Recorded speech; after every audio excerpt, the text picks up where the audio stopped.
Welcome back, everybody. Today we're going to be doing giant piece of salmon. So first thing I'm going to do is I'm going to get my rub ready for it. I'm going to mix all this up. It's just got salt, pepper, dill, actually 2 kinds of brown sugar, partially because I didn't have enough of one, and the other one's just fine too. So I'm going to mix this together here, and then we're just going to pat it into the meat as much as possible. This is a skinless salmon, so we can actually season both sides if we have enough left, and we'll go from there. So, as you guys may remember, I'm not a fan of working with brown sugar, particularly putting it into mixes and getting it to be nice and even.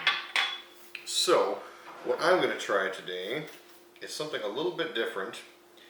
If I can find my tool here now. I'm going to try just smashing it. I'm just going to take an old-fashioned ice cream scoop and just smash this together. If anybody has any secrets on how to mix brown sugar and how to get those big chunks gone when it's a little bit older bag, not even old, it's like a month old and still getting big chunks in here. So if anybody has any great ideas on how to get rid of that or pro tips, please let me know in the comments down below, because I'm really tired of going downstairs every time I need to do something with brown sugar just to get some, or just to get my food processor. So what we're going to do now is just take this, crush a couple of these pieces up with my fingers quick. So I'm going to take this, sprinkle it on here.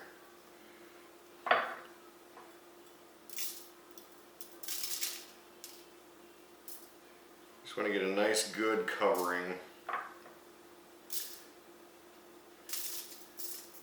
And all the salt and pepper that I use in here is fresh ground. I like using that especially with smoking meats, just because it's going to be more coarse and allow you to have better penetration from the smoke. It's not going to block that out.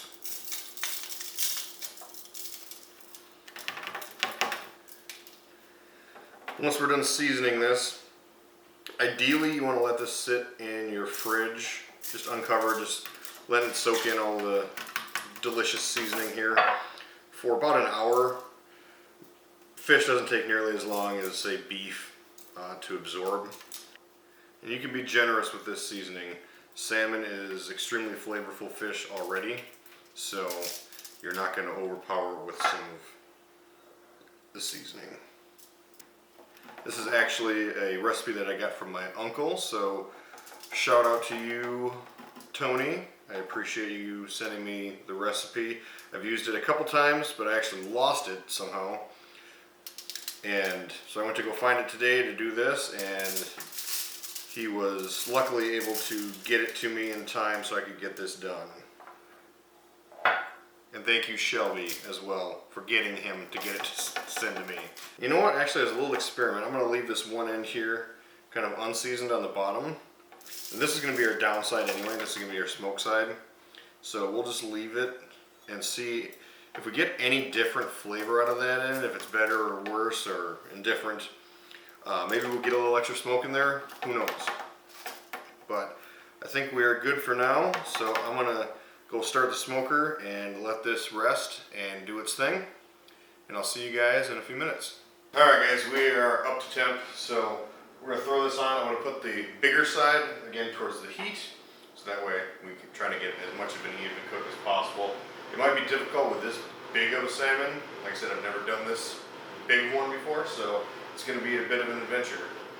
Even putting this thing on is going to be an adventure. It's kind of falling apart just putting it on the rack.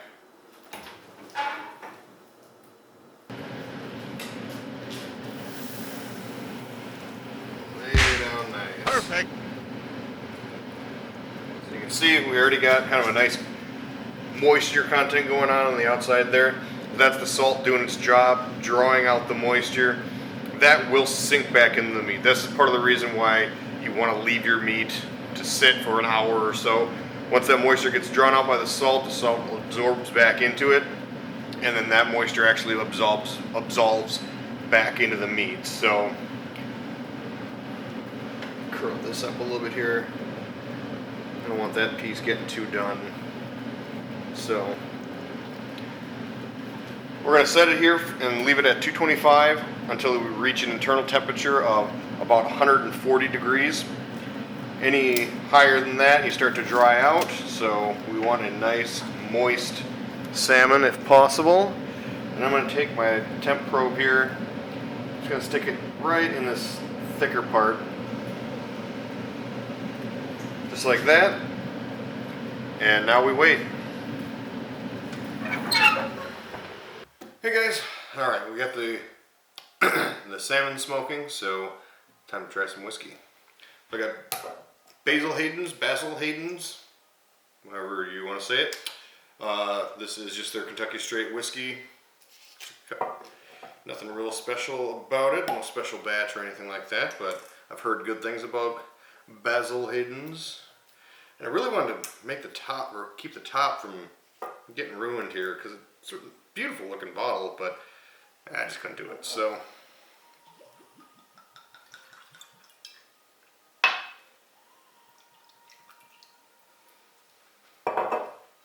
this is artfully aged in Kentucky hillside rack houses, then bottled at smooth 80 proof. It's an old family recipe apparently.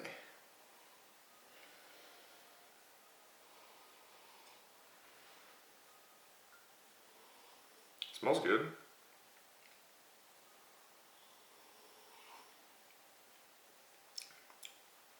Oh wow.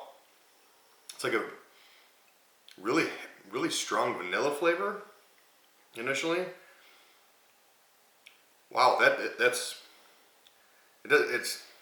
different than most bourbons that I've had in that it doesn't have a strong flavor. It's strong vanilla, but vanilla in itself is not a very strong flavor to begin with. That's why you put, strawberries on vanilla ice cream.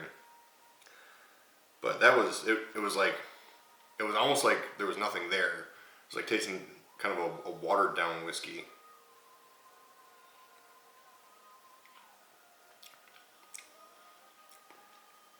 Yeah, I'm trying to find the flavor in it. There's just not a lot there. I'm kind of surprised because this is a popular brand.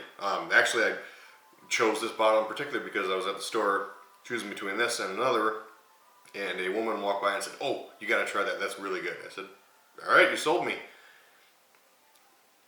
I just don't see it. This is not my favorite. Maybe we'll unlock something with the ice cube.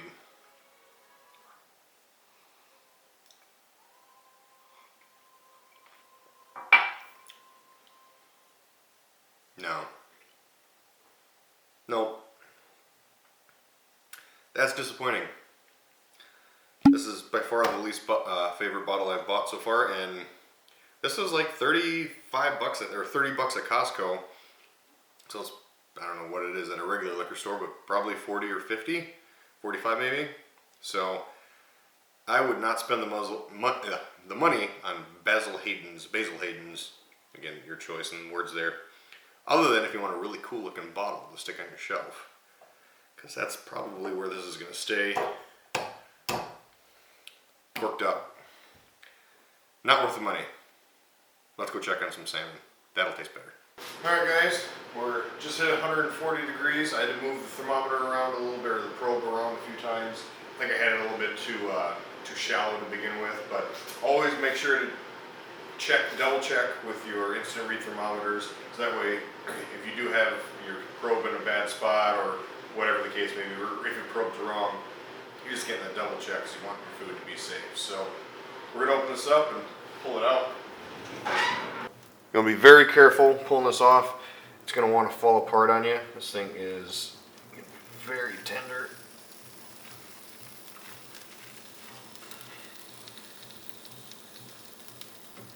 Oop, see, like I said, maybe gloves weren't the right tool for the job, but it was a tool that I had.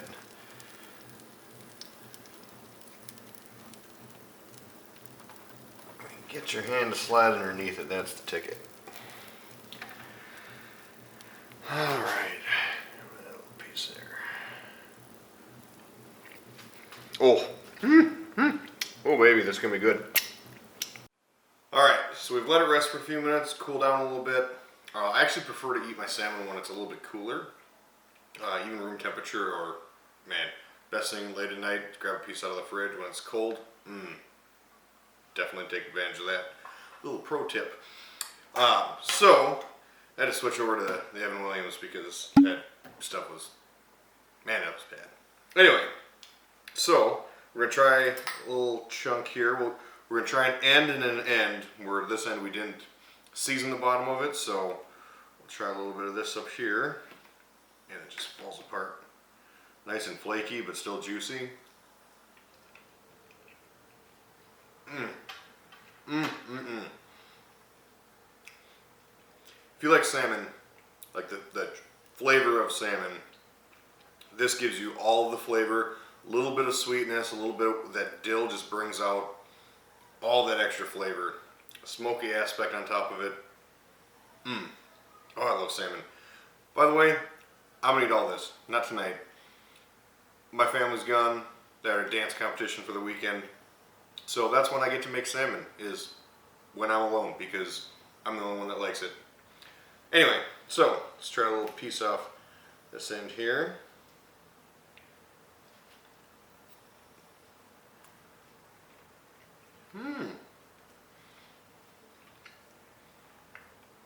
A little more smoke flavor.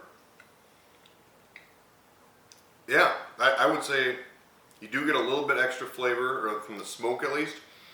You lose a little bit of the sweetness and, you know, the other seasonings that go along with it, but definitely a little bit extra smoke flavor. So if you want it extra smoky, don't season the other side.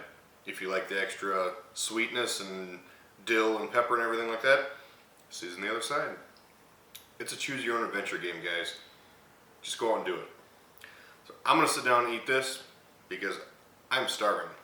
And I got a dance competition to watch online, so see you guys in the next video. Remember to like, subscribe, and leave a comment down below, please. I see you guys watching. I don't see any comments. Point at you, person watching right now. Leave a comment down below. Let me know what you want to see me cook. See you guys in the next one.